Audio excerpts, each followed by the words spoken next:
significant. Yes, yeah. So I can confirm that 68 million. Because on hospital fees, there's no accrual. If it was rates, land rates and that, we could talk of accrual. Yes. Yeah, but from 68 to 704, okay, that's... yeah. Maybe that has also remitted. Excuse. No, but the governor is explaining the impact of ACAD as being the contributor to that growth. And when I look at the breakdown on note number 18, I'm not seeing that, because I'm seeing SHA refunds were 325 million. Auditor General, the 154 million claims outstanding at year end, was it supposed to be part of the revenue for this year?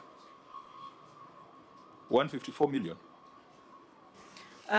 Thank you, Chair. Under statement of financial performance, yes, and then it will be reflected in the receivables. That is in the statement of financial position. So the outstanding claims, we are taking it as actual revenue? Not actual revenue, but accrued revenue. They're expecting it. It's part of the debtors. They're expecting it? Yes. But it has not been realized? It had not been realized as the close of financial year. However, in the subsequent year, they were able to collect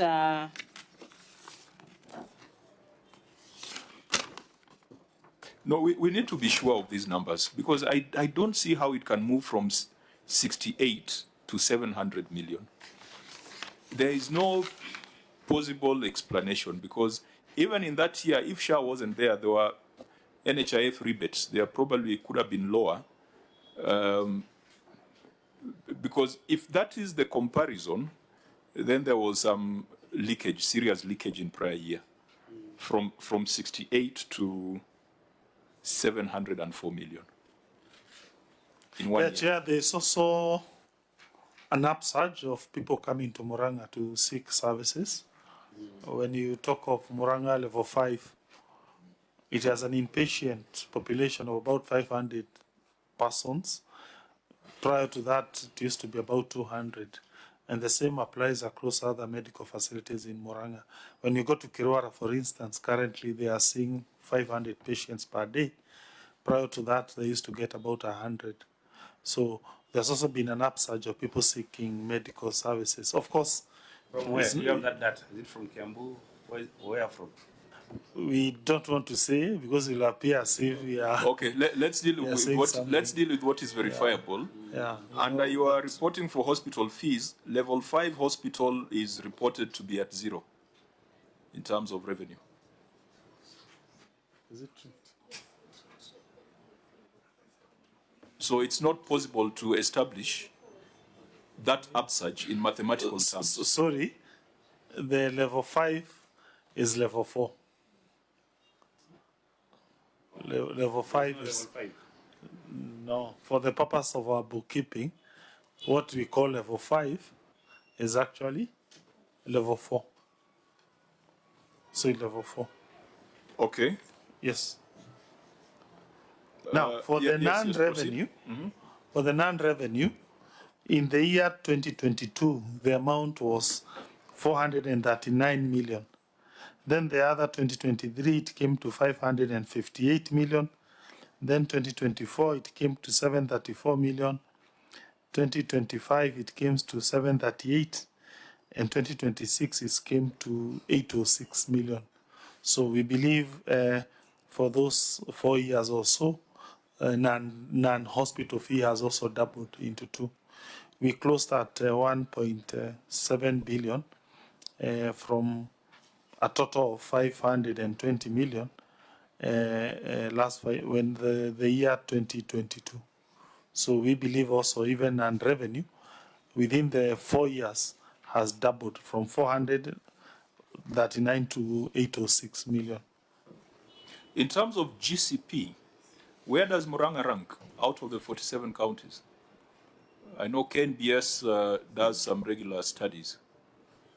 The last report, which is of 2025, in the year, which was then reporting for 2024 GCP, Murang'a was number 8. Number 8. Perhaps someone needs to do a study on on on-source revenue relative to GCP. I mean, we do tax to GDP at the national level, but we don't have a conversation on revenue to GCP at the county level. My honest view is that you have not optimized your on-source revenue. It is not just an anecdote that Moranga is rich. I think it's established that Moranga, because you are talking about, if you were to look at other projects, policy, livelihood interventions, I'm sure you'll tell us what you are doing around tea farmers, around dairy farmers, around markets, around value chains. And if there is productivity, it needs to reflect on your local revenue. I know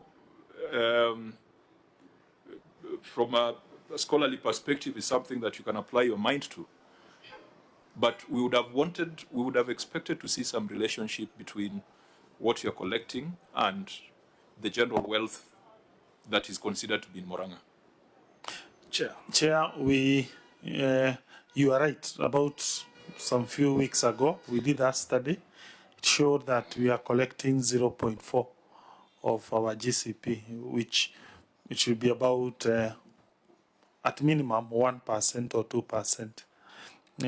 So even if we were just to collect 1%, our revenue should be at least double on that, because 1% of the stated GCP as at 2024 will be almost 3 billion Kenya shilling.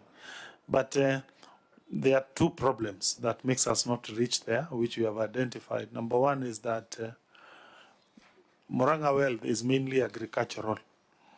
And you know, agriculture, even national government appreciates, is under taxed. You know, we don't have cess barriers, so we have so many other areas we don't push in agriculture on account of the political sensitivity in taxing agriculture, unless we get a clever way to tax it at source. That's one. Two, Muranga ought to urbanize more. We are at 30% rate of urbanization compared to Kiambu, which is now past 50%, so that we are able to push this number up. Three, Muranga does not have a finance act, a recent one. The last one we put was of 2018. Those are 8 years since we passed our finance act. On one hand, that's positive because we are a right-leaning county government that believes in low taxation, and that we believe attracts business. But on the other hand, the negative to that is, of course, we don't raise enough money to defray some of these issues. Maybe as connected to that, land revenue ought to be at about 30% of our total revenue. Currently, when you look land-related revenue, we are at 100 million. That's about 10% or 8% of our total revenue. It's actually about 77. Yeah, probably 83 million. I think that excludes bidding permits. So if you add bidding permits, it will be about 100 and something. That means in a proper functioning county, we should be at about 30% of our total revenue. We are yet to pass the necessary instruments to push up our valuation role. Once that is done, we believe that amount should at least double, and we push up our revenue.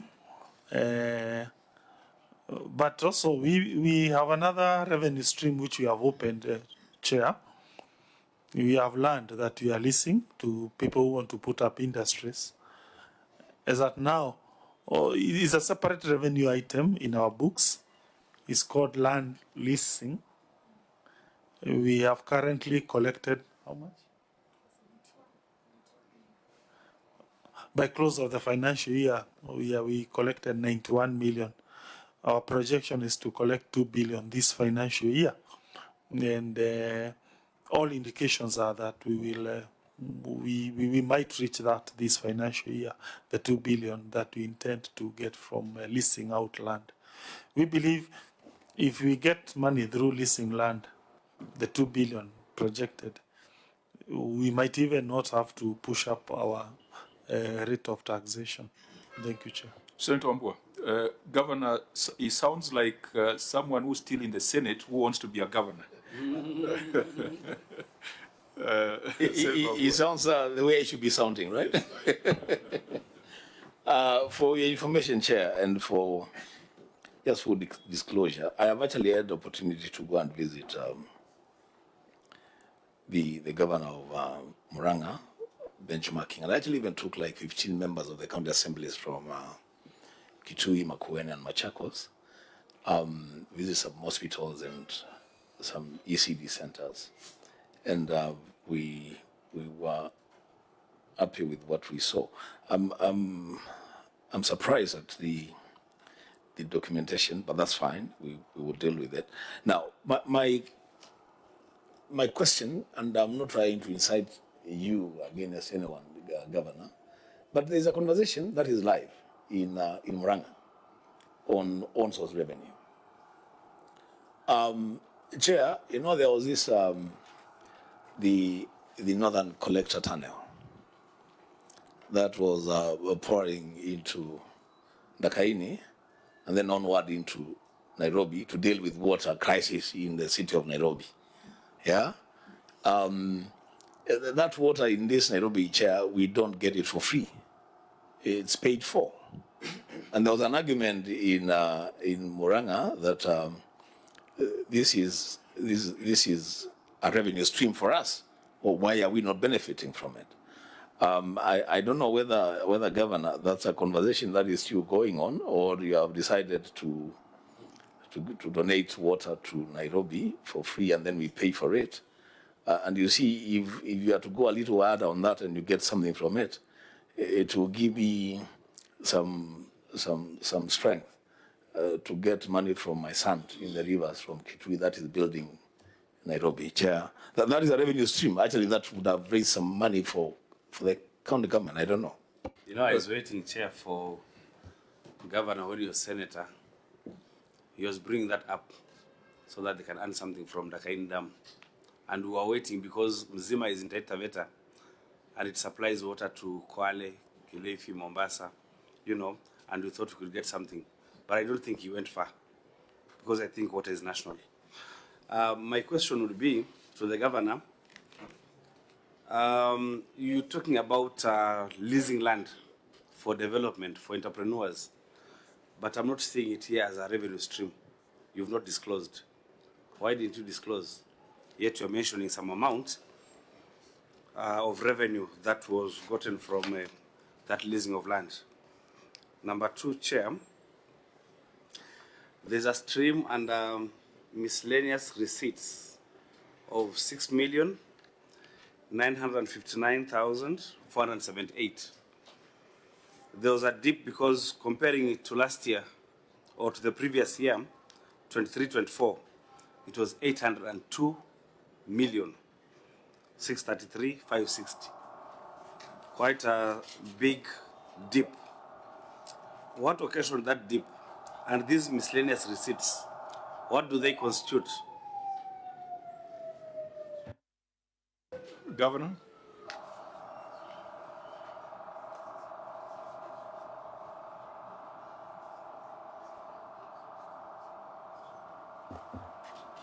Okay, one, on the leasing, it was not there as at the time of the audit. This is a new revenue stream captured in the subsequent county budget and which was realized as the financial year of 2026 was ending. Remember, it came out of the investment conference that we held on June 2025, where we gave out the lands that we want to lease out, and therefore people, and then we put adverts, and the people who wants to put up factories are paying now. So by the time of this audit, there was no such kind of a revenue. On this other one, these are some payments we usually get that you are unable to clearly attribute them. They relate to what, and we usually deem them as such. This kind of payments will, when they reduce, the better it is, because they show that we are now able to attribute those revenues to specific area. Let me give you an example of such a revenue is, let's say a person will come and pay parking. Instead of paying 70 bob, he pays 200 shilling because it's through phone. Then he doesn't claim it back. So that up amount might be deemed as other related revenue. Maybe allow me to yield to the chief officer to explain how that amount comes. Okay, we need to be in the house in the next 3 or 4 minutes, so we'll give the CEO 1 minute or two to explain. Thank you, Chair. For the other revenues, we are still doing some integration with our two revenue collection account, that is Equity and KCB banks. So for Cooperative Bank, we have managed to integrate with our revenue system. So every transaction that happened, it is captured in the system.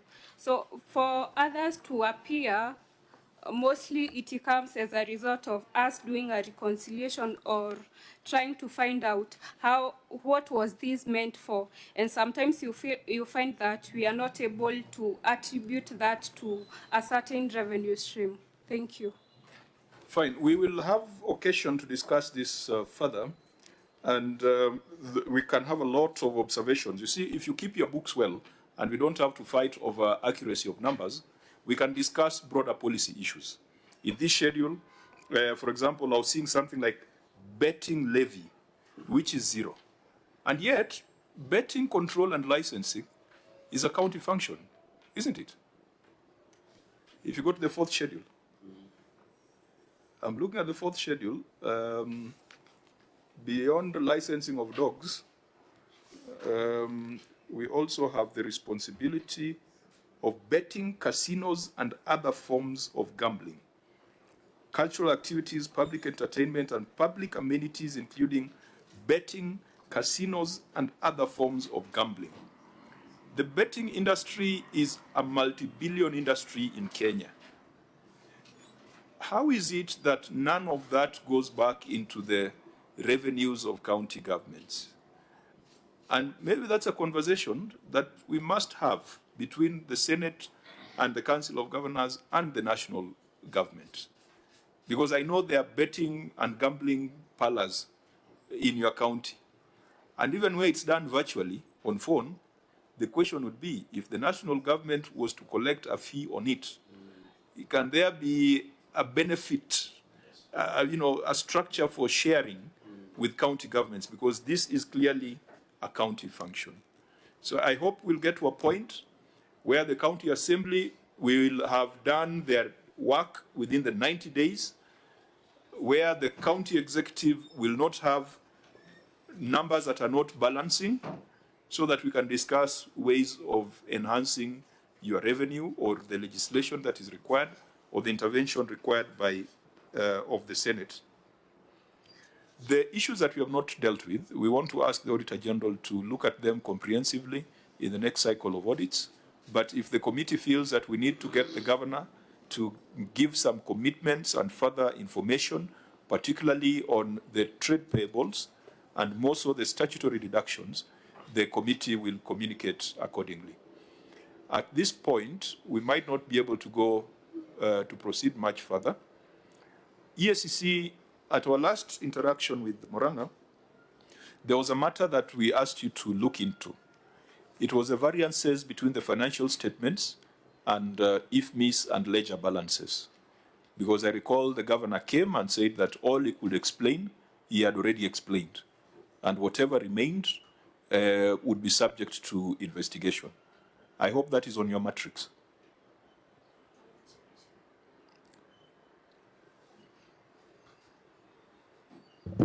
Allow me to check and confirm, Chair. Thank you. Yeah, and as we had already discussed in the morning, we have invited the CEO of the EACC to come before this committee, not just for a 1 hour or 2 hour meeting. We'll have a full day meeting with the EACC, going county by county on issues that we have forwarded to the EACC, and we expect that we are going to get a proper status update. So please prepare a proper status update, get updates from your regional heads, so that we are not told that everything is under active investigation. Well In guided, the Chair. previous meeting that we had, which I chaired, we had suggested that we have side-by-side EACC and ODPP for the simple reason that at times EACC complains that they have forwarded files to ODPP, but they've come back for more investigation. Now, instead of blaming each other separately, why can't we have them here side by side and we have a conversation? Correct. So we shall customize the meeting accordingly for us to get results. Honorable members, any closing remarks, or maybe we can just ask the governor to make his closing remarks. Governor? Thank you, Chair, for calling us for this meeting. We have benefited from your feedback, and we shall do our best to improve on the gaps we have identified. Thank you. Members will need to spend 1 minute to deliberate on Marsabit. I believe the auditor from Marsabit is here. So this meeting is adjourned. We request the delegation from Moranga to exit the room, and we just sit for a minute, honorable members, just to minute our conversation.